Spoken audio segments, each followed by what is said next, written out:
I was somebody when I was on the World Cup, I did not complain about my equipment. I did not use my equipment as an excuse. Now I'll tell you that the World Championships in 1985, I got fourth in that race in the GS by 5/100ths of a second. Wow. And I'm not going to tell you all of the drama of my skis and the technician. This week, I got to chat with Deb Armstrong, former US ski team member and winner of a gold medal at the 1984 Winter Olympics in alpine skiing. So incredible athlete. And I've been meaning to get in touch with Deb for a while because I think she's quite inspiring in the way she coaches. And if you check out her YouTube channel, Deb Armstrong, you'll really see this. Not real fast right now. And what's important when you get into a steep pitch, like you at any moment have to be able to do whatever you want to do. You have to be able to let it loose and go fast. You have to be able to stop. You have to be able to make a really quick turn, or you might want to be able to jump. For all of that, you have to be in balance. And for all of that, you have to be in control at all times. You can just tell her passion through these videos. She gets really excited, has a lot of energy. But I really wanted to interview her to get to some more technical kind of questions, because I know that she's done a lot of stuff to help sort of maybe the average skier, but I wanted to interview her for people who are maybe a bit more technically minded and to get her opinion on some really interesting topics. So I talked to Deb about getting older. So like this is something we all have to deal with, and she's had a really big realization in the last year that there's this tipping point that she really needs to be active in doing something about that. So she talks to us about that. I ask her about equipment, and it's really interesting. You'll find out that she was almost sort of maybe born to ski with her anatomy. She fits boots really well, has never really had to do much. We talk about skis. We talk about technique, many great topics. I really hope you enjoy this conversation.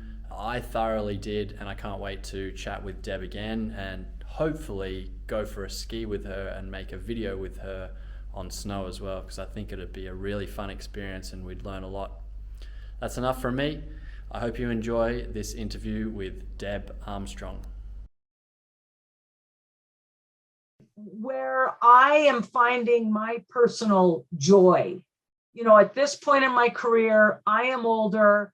I don't have to prove anything to anybody. I've been there, I've done that. And it's kind of proving things to myself and really finding joy in a transformative relationship and experience with the guest. And that's challenging. I mean, it's not easy, and kind of finding the I don't know, pride in that, joy in that, something.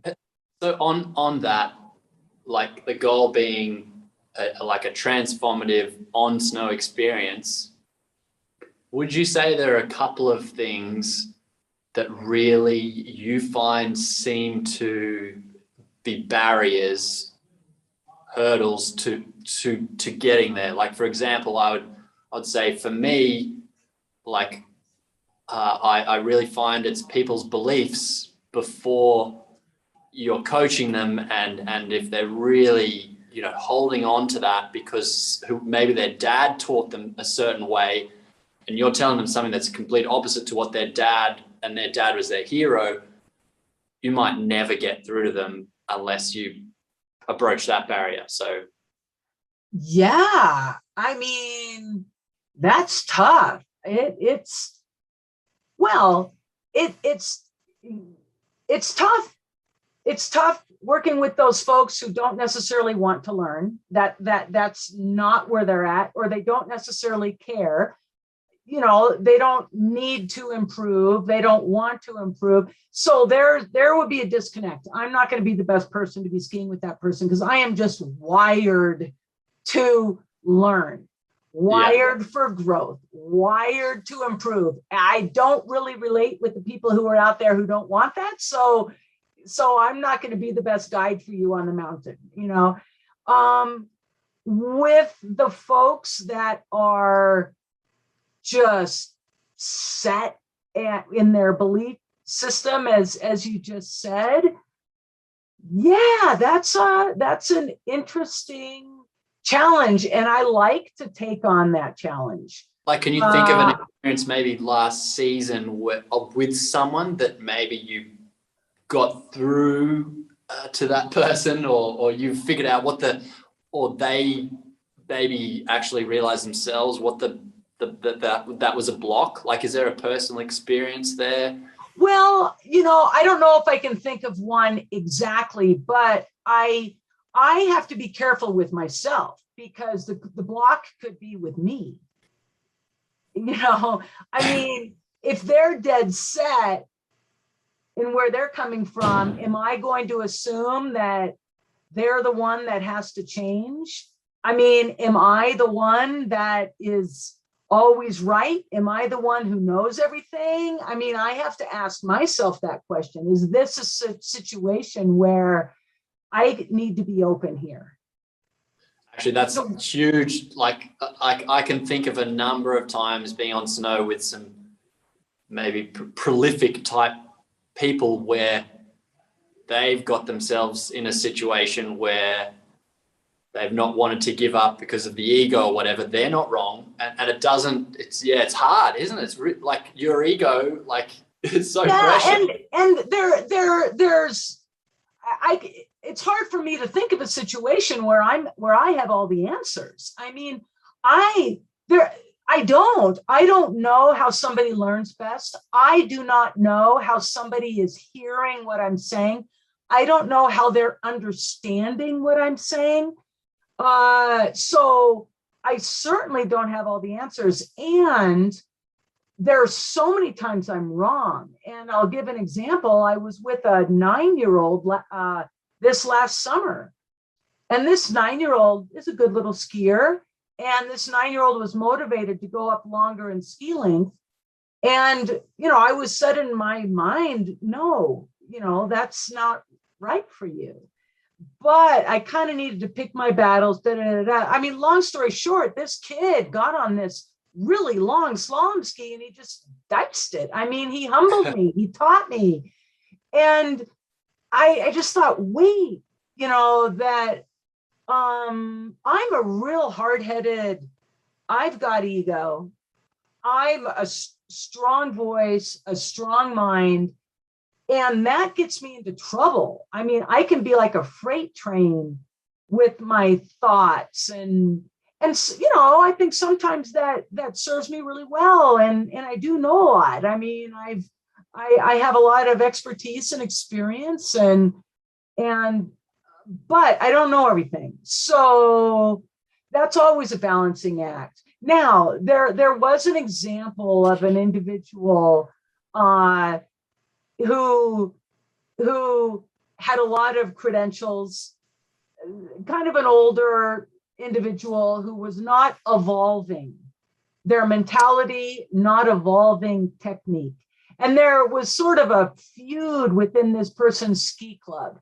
And, some people in the club wanted this guy to evolve and grow. And this guy was dead set. And they kind of brought me in to be the middle person and break the ice. I don't know. I went out skiing with this guy. And oh my gosh, I mean, he belonged in a museum. It was insane what he was doing. What he was doing was beautiful, was amazing. It was old fashioned. It belonged, no place for current certification, no place on the mountain to be giving anybody modern tips and advice. But what I said to this guy is, please never change. You are brilliant. What you're doing is so amazing, is so skillful, but you can't confuse that with contemporary skiing. And right now that's a little bit confused. So I tried to kind of validate where he was at, because what he was doing was really amazing and I respected it and I loved it. But don't bring it over here as contemporary. And how did it go? What was his response, or what did the situation He was stunned. He was Yeah. stunned, but he needed to hear it. And also I gave him a way out because I loved him up, man. I loved what he was doing and I really respected him. But it created some boundaries around it. Yeah, very good point. Very good point. I'll share a story. I was skiing in Sun Peaks in Canada, and I think this is 2013.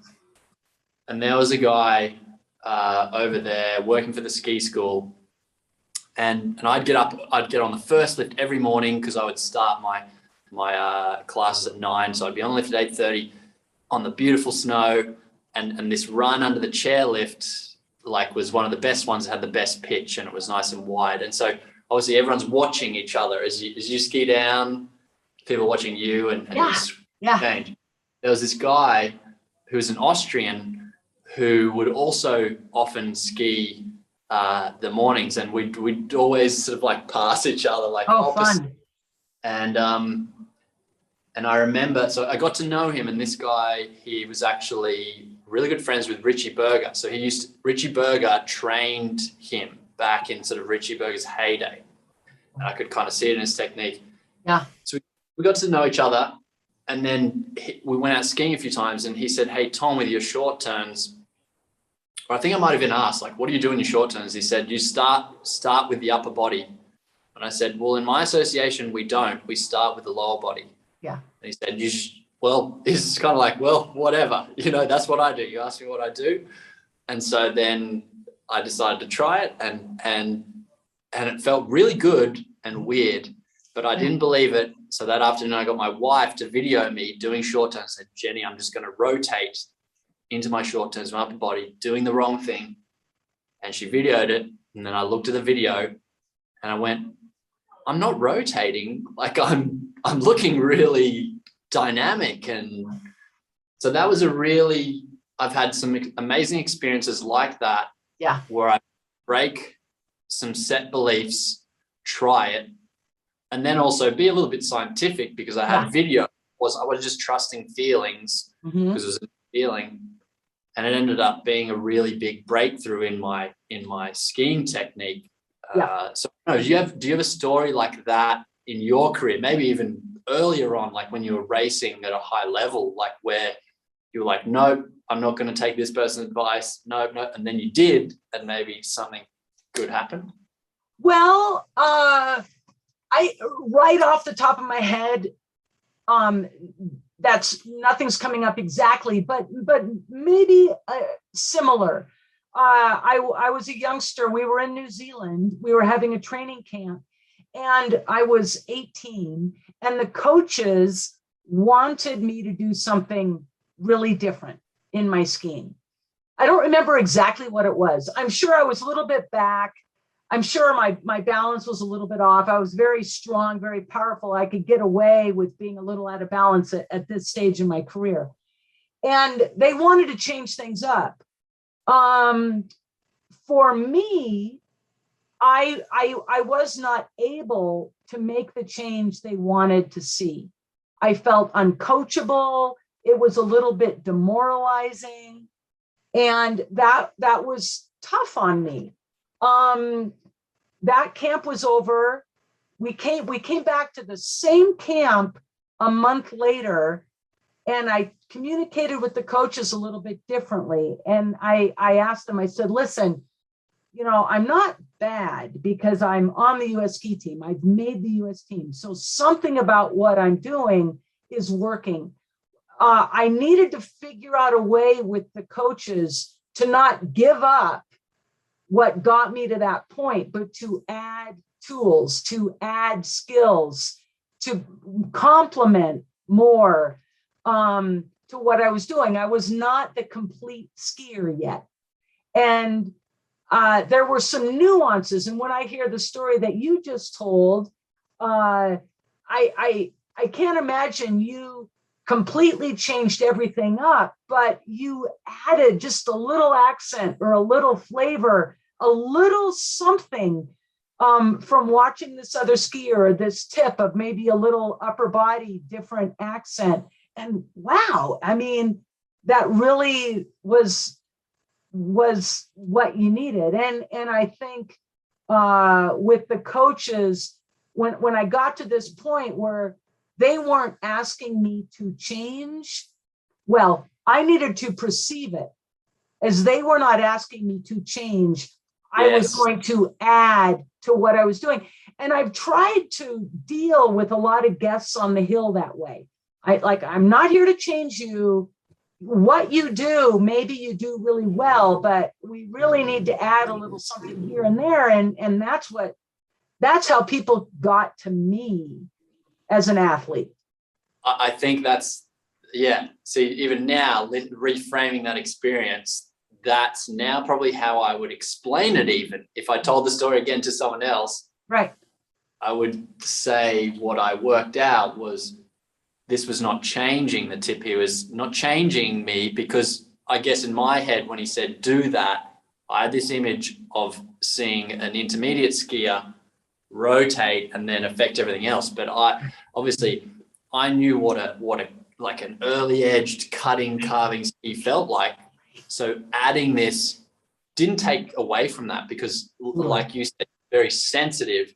When you get to this level, you're very sensitive, so you will not do something if it takes away from it. But yeah, the addition, that little, that and it is, with skiing at the level that we're at, I mean, it's such little nuances that we're tinkering with, right? It's minuscule, it's centimeters, it's timing, and it's so small. And you different body parts all the time, the emphasis, if it's the foot emphasis, or if it's the sternum emphasis, or just that one little, it's like that little dash of salt, just a little more here, a little more there, and wow, I mean, that can make a difference. Yeah, for me, like, I find some people say, oh, don't you get sore from skiing or tired or whatever?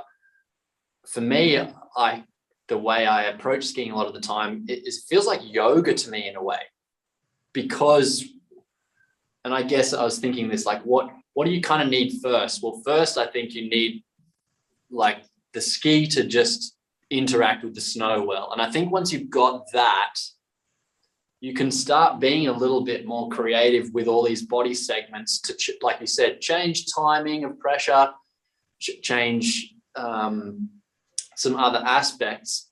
And so it's really like, I really enjoy that, thinking about what my inside wrist elbow is doing for all turns. Like you said, the sternum, my collarbones, like what's the most like nitty gritty thing you've ever kind of gone out and played with, Deb?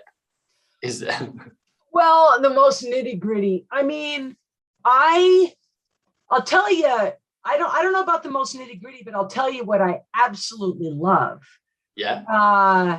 I love stroking the ski and working the ski through my ankles. And if I'm going to emphasize rotary, and I was a ski racer, so, edging pressure, I mean, that was my life, right? When I discovered more of the rotary action, I fell in love.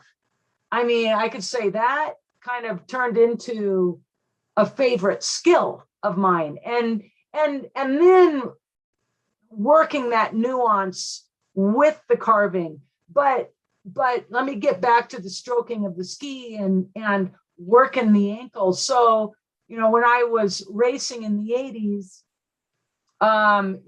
working the tip to tail. I mean, that stroke where maybe back kind of at the end of the turn, and then we get back forward. I mean, we were working fore aft, a pretty wide range of fore aft. And now with these shaped skis and the shorter skis, I love thinking of fore aft within the context of my bindings, within the context of my boot, not the tail of my ski or the tip of my ski, but within the parameters of that boot and within my binding, working fore aft within my foot and getting the stroke and the energy. And when I'm working rotary, getting that full stroke, or when I'm just tipping and edging and getting that full stroke, it's I don't know, it's like a dance. And so for me personally, I love that. And then there's something else that I've been playing with, and I don't talk about this with people because I think I talked with one guest on the hill about it. It got into the hips, and it got into the hip flexors and the outside hip flexor and keeping it long and really working my hips through the turn with the stroke. And now I'm just getting out there. I'm in my own head, but I know my personal experience, the stroke of the ski and the work of the ankle and how that works up into my hip, and how I'm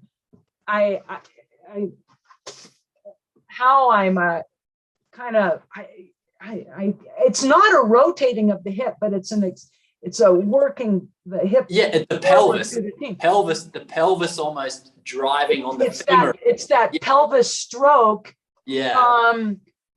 Of the outside, I know what you mean. And I work it. I find power and I keep, it's like pumping a skateboard. Yeah. Pumping the skateboard, and you're on a flat.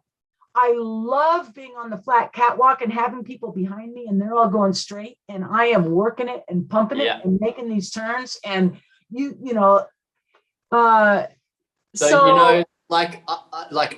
think, and so I'd be interested in your take on it, but I think so if we look at instructors as maybe a group and how they've learned and the way they think about skiing, I feel a lot of them maybe miss this part, because I think a lot of the time they stop at the hip joint. And like you're saying, there's stuff going on at the hip joint, turning the femur, the legs and everything. But then what you're describing, and I definitely feel this, is this pelvis adding to it. And there's so much power in that, like pumping and it's in every sport. Like you mentioned the skateboarding, like this, I haven't been able to ski this winter because of lockdowns, but I've surfed heaps and I'm just getting into it. And man, it's such a good feeling because a wave, a lot of the time you have to keep pumping, because it's not an endless hill that keeps going down, down, down, and down. It goes down, it goes flat. And if you don't do something, you now have no power. So you need to get back up, and you can only do that with this pelvic motion. Yeah. So but teaching the hips, coaching the hips, you don't hear it on the hill. And because people don't get it. And generally with the majority of people, there's so much other stuff to work on. You're going to get more bang for the buck if you deal with the other stuff. The level that we're talking about, if I'm just out on my own, I've got the stroking of the ski with the ankle, and I've got this nuanced stuff happening with my hips. I'm like, wow. That, and it's invisible. You really can't see it. But I think it's you kind of can, because that's when you see like two advanced or maybe even expert skiers, and why do you like how someone looks versus the other one? Mm-hmm. It's this kind of invisible sort of, what this minutia of stroking the ski, like working the pelvis, like just those little things. Well, and another one that's invisible that I do talk a lot about on the hill, and I try to be very transparent about it with folks because they can't see it. That's the foot to foot pressure and the nuances from foot to foot. And people aren't going to see that. we see it because we understand, I mean, with balance and all, but yeah, there's a lot going on that, yeah, you're not going to see. Yeah. But it's like, that's the stuff I love going out and doing. And it sounds like you never waste a single piece of terrain on the hill. The cat tracks, like, I think a lot of people maybe miss, there's all these places where that's where you, I think, get ahead by putting the mileage in, like on the little cat track, or from the top as you get off the lift, like how you even skate to across the flat. You know what I mean? Yeah, like, I do. I can tell, like, that's your personality. You, like you said, you're learning all the time. You got to the US ski team probably because you're like, what can I do here? What can I do here? Well, and I mean, we just get off on that ski design and that feeling of participating with that ski design and generating energy and propelling from that energy. I mean, and we know how to do that, and we know how amazing that feels. And you know, on the old conventional skis of the 80s, right? And getting that feeling back then on those skis, that's when I fell in love with skiing. I remember that day that I'm like, oh my gosh, I just fell in love with that feeling. And So you're talking about you actually got the feeling on a straight ski. getting that feeling back then. And that's when skiing became my favorite sport. And I was already on the US ski team at that time. I was 18 or so. Yeah. And having that feeling back then. But then shape skis came along, and I'll never forget getting on the shape skis for the very first time, because it was early and I don't think it was a great pair. And torsionally, I think it was just a little too noodly for me. It was a little too soft. And I was such a strong skier and a carver, and there just wasn't enough underfoot for me.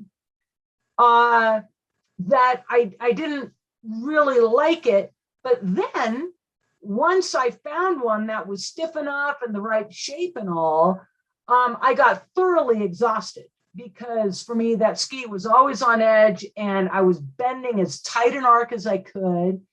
And that was a lot of energy, and that was a lot of turns at a time when everybody else was talking about how easy these new shape skis were. I'm like, what are you talking about? These things, they're kicking my butt. This is hard. I mean, there's a lot of, it's high up on edge, and I'm bending the ski a lot and making a lot of turns. This takes a lot of energy. Yeah. Like so were you slalom specialist, or were you? I made the team as a downhiller, but I loved the tech. And, you know, you asked about stories. I mean, when I was racing, I wasn't very cognitive about it, or not very in my head about what was going on. I was very much of a feeler and a watcher. And that's how I learned. And I remember following Tamara McKinney, who was a tech specialist and such a world-class champion slalom skier. And I was following her in Solden, Austria at a training camp. And I remember thinking, Tamara's not stronger than I am. She's not quicker than I am. She's not a better athlete than I am. How can she do what she does on skis? How is she quicker from turn to turn than I am? And I just got right behind her and I followed her. And that's when I figured out my fore-aft balance. That's when it occurred to me that my hips were just a little back, and I needed that my cues, my verbal cue at that time was hips up. I needed to get my hips up over my feet. And then I could be right there with Tamara, and I really was able to access the tip of my ski, get the ski to bend, get that energy to propel me from turn to turn. And it wasn't a coach that taught me that. That was following Tamara. Yeah, and just figuring out the difference, like, and narrowing it down. like you said, like, because I've had that same thought with someone. I'm like, I'm just as good as this person in the gym. Yeah. Flexible, blah, blah, blah, blah. Yeah. What's the difference? Yeah. Yeah. And some, you know, it's that much of a difference, you know, I mean, Yep. it's just, it's just a little bit. Hey, have you had a pair of ski boots that have been an absolute terrible, awful, like actually you got in them and you went, I can't ski? Has that ever happened to you? Maybe not I can't ski, but you know, I wouldn't say that bad that I can't ski. I pretty much can make anything work. I've had the opposite experience though, where I've gone into a boot and it's like, thank you. Like, yeah. Which boot was that? This is it. Oh gosh. Well, now I'm gonna, Or if you were to the boots that I've been in most recently, and they're all kind of the same. It was that a Nordica and then the Technica, and they were kind of the same mold. Love those boots. This last year I got into a Fisher, and I wasn't sure. I was like, oh no, I wasn't sure how I was going to feel when I got onto the hill with that new Fisher, because I so loved those Nordicas, that Doberman and the Technica. I mean, they worked well for me. And I got into that Fisher, took one run. I'm like, oh my gosh, this is good. So it's like almost just like it just made it a little bit easier. I'm like, thank you. Yeah. Yeah. Yeah. And it was a total because you're expecting the worst. I wasn't expecting the worst. It wasn't that at all, because I knew I could make anything work and I was going to be happy in anything. I was so happy when I got into it and I didn't have to make it work, but it's like, wow, I've got what I need here. This is good. So have you put those two boots together? And have you feel like, can you describe even, what do you? I haven't done that yet. And I haven't done that, which is so interesting, but that's not me at my best. I've never geeked out with my equipment that way. For me, the equipment is like, it's giving me a peace of mind and I'm getting that feeling. Kind of like when I was a racer, I couldn't have explained to you really what I was doing. It was that feeling. I'm kind of that way with my equipment because I'm not like Bodie Miller or the Mayer twins who were in the shop and they were making the skis and tweaking everything. That never was me. Just give it to me and I'm going to let you know if it's working for me or not. Yep. But now that you mentioned that, it would be interesting. I was wondering if that Fisher boot maybe had a little more volume. When I put my foot into it, I was wondering if without the bladder in there, if there was a little more volume than the others. And that's what made me wonder. And I could be wrong. I don't know if that was the case, because when I got into it. Can I share something with you? I'm going to bring over a ski boot. Okay. Because I love geeking out on this stuff. I love geeking out. So that's my old Fisher. Oh, sweet. Yeah. 150. And that's the newer one. Okay. A couple of old, the GT Podium 140. Yeah. Anyway, awesome. I've been experimenting because I make videos for people on my website about like, you're going to check your equipment. Here's some things to consider. Yeah. Show you this boot from this angle. I want you to just notice where the edge of the sole is. Yeah. Then how my foot might be able to come over like the inside edge of my arch. Yep. Now I'm going to hold up the other one. Can you see this doesn't sit as much? Yeah. Like internally, I couldn't get my foot over to my big toe side as easy. So ready? I'll put them up both together now. Yeah. Can you see that? Yeah. They're Did you? Yes. Slightly. So is that how it's made, or Like- did you do something there? Did you punch it? How it's made. And I might Okay. say there's 2 millimeters. Yeah. Might think, oh, nothing. I step in this yellow boot without a liner, without a footbed, nothing. And I just test how easy I can roll my foot. Yellow one, easy, easy, easy. Black one, more effort. Huh. And Yeah. so, and this yellow one for sure, I remember, haven't skied in it for a while, but it was just so good. I always had We're there. much, icy snow, easier. And it's just levers. Like, where's the pivot point of the boot? Yeah. Where's my weight? Uh-huh. If it's a bit more over the top, I can tip it easier. Not. So I'm just, maybe to your question about the volume even, I wonder if you get those boots and have a look. I wonder if there's a couple of mil. Yeah, that would be interesting. And again, Yeah. that's funny because I should show you a photo. I raced in the US National downhill on the 2 completely different boots. Like you don't see that, right? Because I broke my leg and I was healing. So I had one boot on my right leg. Yep. And my left leg was a different boot. It was the old Nordica Polaris. I don't know if you remember that boot, but it came up almost to your knee. It was a recreational boot. Whoa. I know. And I raced in that boot in US National Downhill.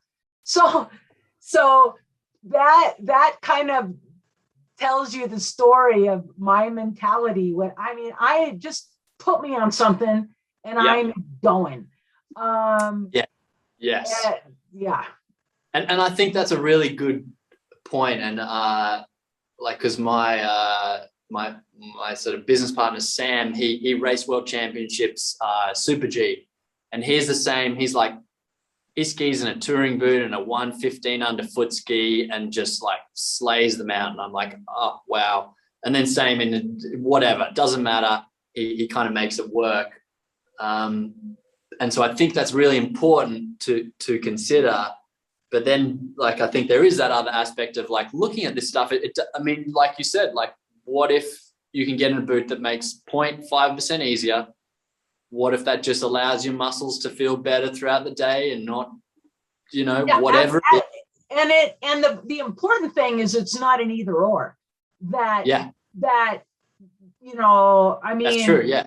It's not an either or. I mean, I could ski in anything, but did I spend time with somebody working on my boots to make them just right? Absolutely. Did we grind them out? Did we make sure that I was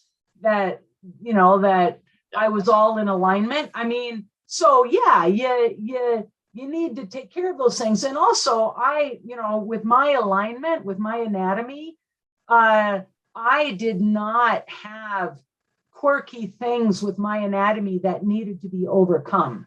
That I had I could hop into any pair of boots and I was just straight up and down. I never canted. I never had to do any of that. So because that was an advantage for me. And I agree. That's what I think. My friend Sam, same thing. I look at him, his legs are like set up really well for skiing. Yeah. And I've got bowed legs. Yeah. So it makes all the sense in the world that my bias, my natural thing, I'm not going to focus on that in the same way you are, because you need to. And then we kind of get to this middle place. Of course, I'm going to pay attention to my equipment. That is all things being equal, that's very important. And of course, you need to be ballpark, but then, there are some people that, heck, I was somebody when I was on the World Cup, I did not complain about my equipment. I did not use my equipment as an excuse. Now I'll tell you that the World Championships in 1985, I got 4th in that race in the GS by 5/100ths of a second. Wow. And I'm not going to tell you all of the drama of my skis and the technician leading into that race. I mean, it was really a nightmare. It was not a good situation. And when I look back and think, wow, I missed a medal by 5/100ths of a second with all that we were dealing with, with equipment. And that was a situation where attending to the equipment a little differently would have made a difference. Yeah. So yeah, I mean, both sides are true here. Yep. Totally. Good point. Great. So what do you like with your skiing? You get back on snow this season. We've chatted a bit before I started recording now about you're taking an approach. You're much more prepared physically coming into this season, correct? You realized last year you've hit this tipping point in terms of age. Maybe do you want to speak to that? Because I think there'd be some people here that either have gone through that or have realized, there's a point. Yeah. We're I mean, we're all getting older, right? And so I'm 57 and I was on the US ski team. I still consider myself an athlete, but there's no question in the world. I don't have the strength that I used to have. I have much more wisdom than I used to have. And I also have had the advantage from my elite athletics. I've been able to get away with not working out maybe as much as I should. And So yeah, last year I think was a low point for me. I did not invest in my conditioning as I should have. And I felt it on the hill. And that for me was problematic. So this summer, I got after it. I can't take this for granted anymore. But the other thing is I still am a finely honed skier and I love high performance skiing. And I do not like the feeling of a sloppy turn. Yeah. But I'm not able to make a crisp turn on a real steep slope that's very, very firm like I used to. Maybe I can make 3 or 4 good crisp turns on that steep pitch, but then I need to ease up on it a little bit, slow the speed down a little bit, and get back to a place where I can get 4 good ones in. But I'm not going to make 10 or 12 sloppy turns down that steep, firm pitch with really big, long, drawn out arcs. I don't like that. I still like to bend a tight arc. I like to bend as tight an arc as I can for the ski that I'm on, because that's a challenge that I really enjoy. And so I pay a lot of attention to the pitch and what am I capable of? And, it's just different approach to the hill than it was when I was 25. And then because, you must see yourself skiing a lot because you've got a really great sort of collection of content on YouTube. So you get to see yourself skiing. Are you thinking, Are you thinking this season, is there anything you'd like to, even if it's just style, is that you're coming in and you got any goals or what's your, is it more coaching? Like you said, you're really into the giving people the best experience. And so being present with that. Well, it is true. It is true. My competitiveness has switched a little bit about me and my physicality and the turns that I'm making to my competitiveness of making sure that each guest interaction is transformative and I am reaching that person as the professional, as the educator. I really want to meet that person where they're at. I do take a lot of joy out of that, and that's awesome. For me and my skiing personally, Yeah, you know, I'd like to push myself this season. I mean, I'll be turning 58 this season, and I'd like to push my range of motion. You know, and when I say lateral range of motion, that does not mean that I am moving laterally. It is the look. If a picture is taken of me with my legs laterally out from under me, but I'm always thinking fore aft, and I'm thinking working into the tip of that ski. I mean, that's how you bend it. That's how I pressure it, and that's giving me the short leg, long leg look of. Yep. So you know what I'm talking about. Yep. I mean, people are going to think about that and talk about that in different ways. I talk about that as a fore aft, bending the tip of the ski, shortening the inside leg, and with the edge angle and the shortening in the inside leg, you know, all of that happens. Yeah. But that range of motion, I would like, you know, I can tell I'm getting more limited with that. Got it. Yeah. Okay. Yeah. Yeah. And part of it is my flexibility, because my inside leg is just not getting Like that short.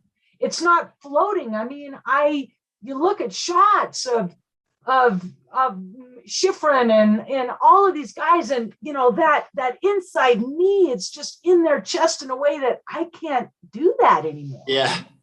Yeah. Yeah. Yeah.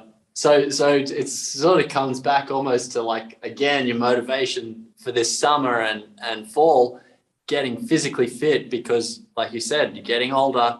Yeah. You still want to keep that range. You've got to do something about it so you can perform on snow how you'd like. Yeah, I mean, your condition, your flexibility, your physical condition. I mean, you know this, but it's so intimately tied to what we're able to do, the type of turn we're able to execute. And it just takes a lot of flexibility. It takes a lot of strength, precision.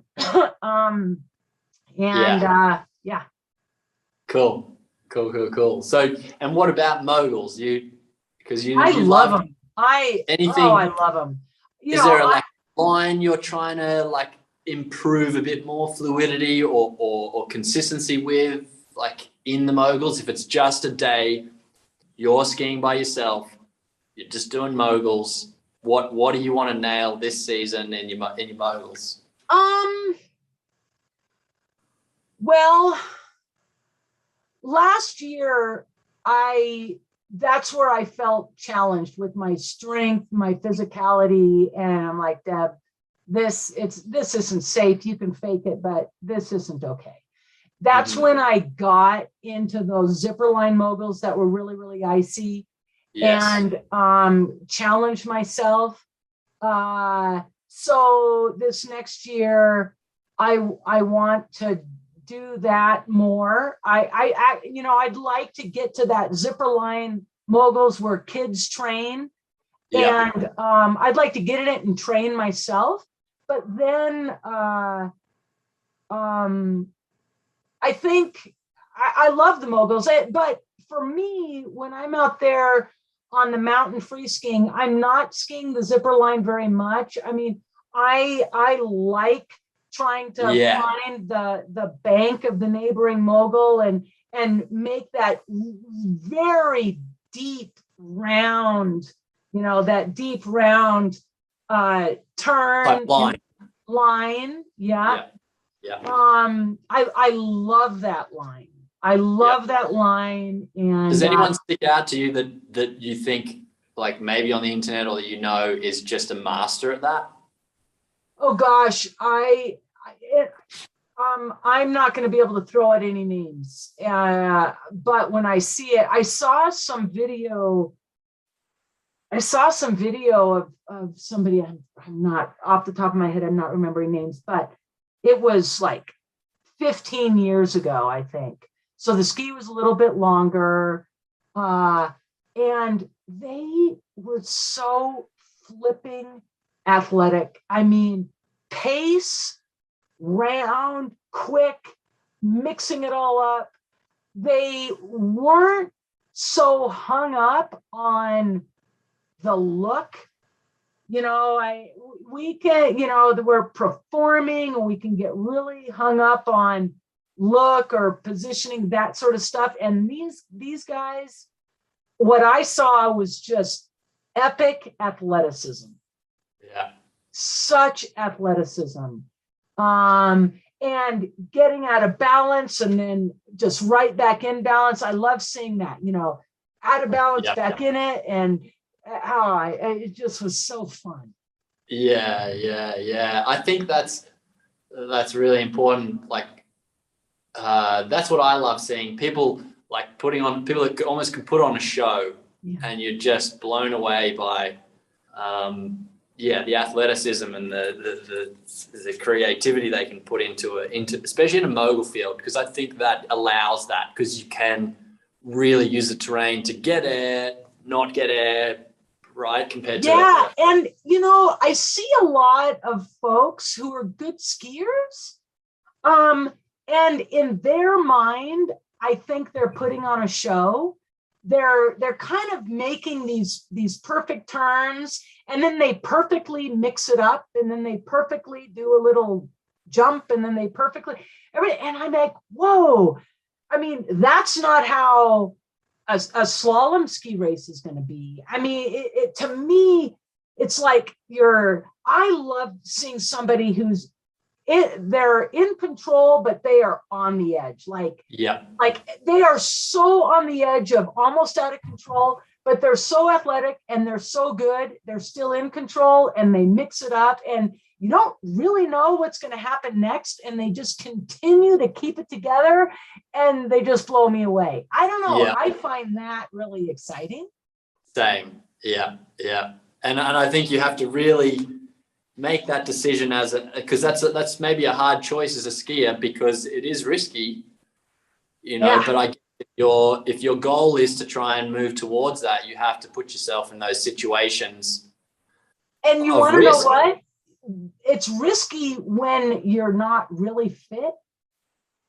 Yeah. I mean, that's where, it's risky. I mean, because see, I'm not going to do that these days. I really can't afford that, right? Yeah. But that when I see people who are they're that strong, and athletic, and they know that they can be a little out of balance, and they've got that strength, and they're on the edge of out of control, but they never are. They're so strong. They're just with it, and they keep it going. And I mean, to me, that's what's just amazing and so fun to watch. Nice. Hey, so if wrapping up here, how can people, because I know you've been putting together some programs, or people can maybe join you or learn about your ski fitness program. Do you want to talk a bit about that, and then any ways that people can connect with you or find you? Well, you found me on Instagram, but I'm not there very often. I do have my YouTube channel, Deb Armstrong Skiing. And I, whenever people comment on I see every comment, I'm liking it or I'm responding to it. I see all of them. That's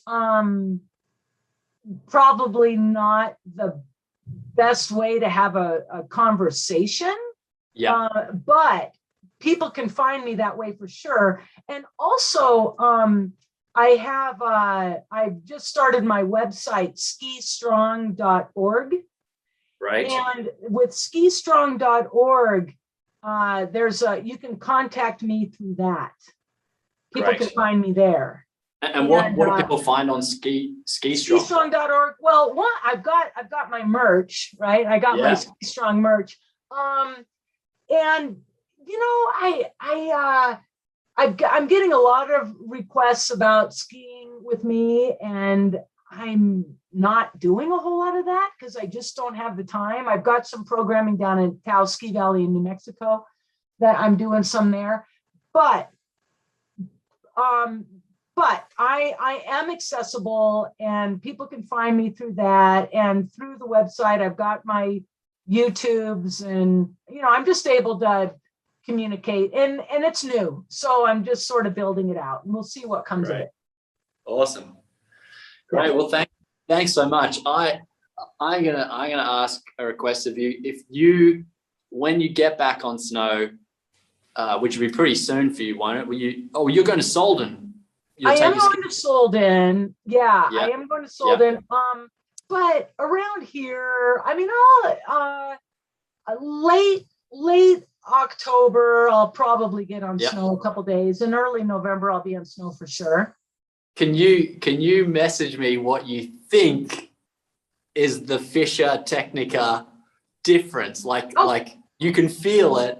So I'd love to just hear, like, when you look at it, it's like maybe it is the internal volume. So maybe and right off the top of my head, just from the very first impression, I felt something a little different laterally.